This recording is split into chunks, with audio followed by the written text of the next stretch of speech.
Let's take a quick look at what's making headlines in some of our newspapers this morning, and starting with the Business Day. This is their front page. Let's take a look at what's leading there. So they're leading with flights grounded over fuel line fault. Refueling disruption leads to long delays for international destinations. In another display of SA's fragile infrastructure, a refueling issue at OR Tambo International Airport wreaked havoc on Monday, grounding flights, frustrating passengers and threatening to erode the country's image as a top-tier tourist spot. Also called for McKinsey ban and blacklisting. Now, the Black Business Council has called for a complete ban and blacklisting of McKinsey and Company across South Africa's private and public sectors, accusing those who continue to do business with the consultancy group of indirectly funding state capture.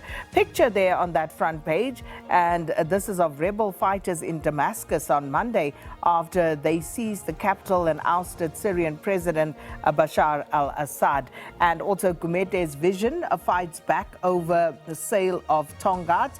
The Vision Consortium, led by Robert Gumete, is asking for financial guarantees from RGS, which launched a court application to stop the sale of Tongaat Hewlett to Gumete's group of investors. That's the front page of Business Day. Moving to the Star, pretty full front page on the Star this morning. Hands off Guahube or else, the DA warns Ramaphosa.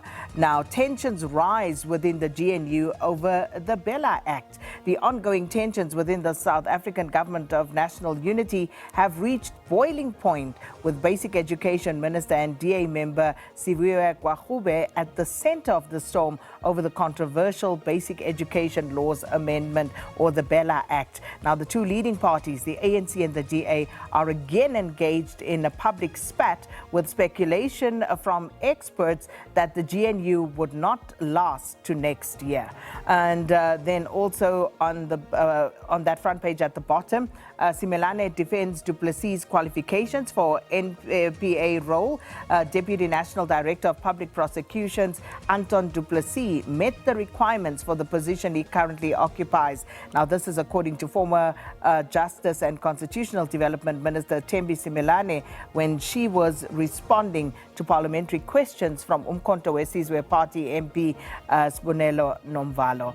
And also operations resume at after refueling delays at OR Tambo, as well as load shedding could return in 2025. Moving on to the Citizen, and they going with, is Lesufi's time up?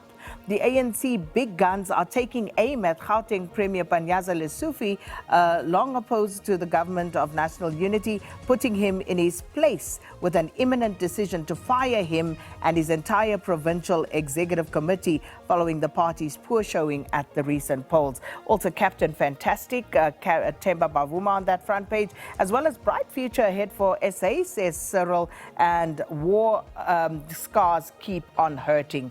And finally, on to the Sowetan. Bavuma stands tall after rough start to 2024. Also, year of glory for Z Ngumalo, and how I lost 400,000 rand to scammer.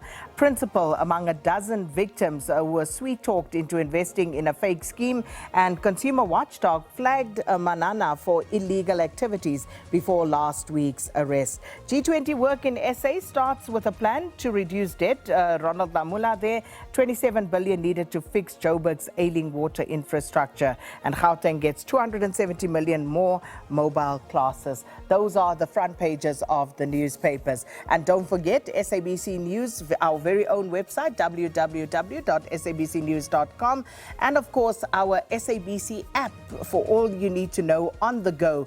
That's the SABC Plus app. If you don't have it yet, do yourself a favor and download that.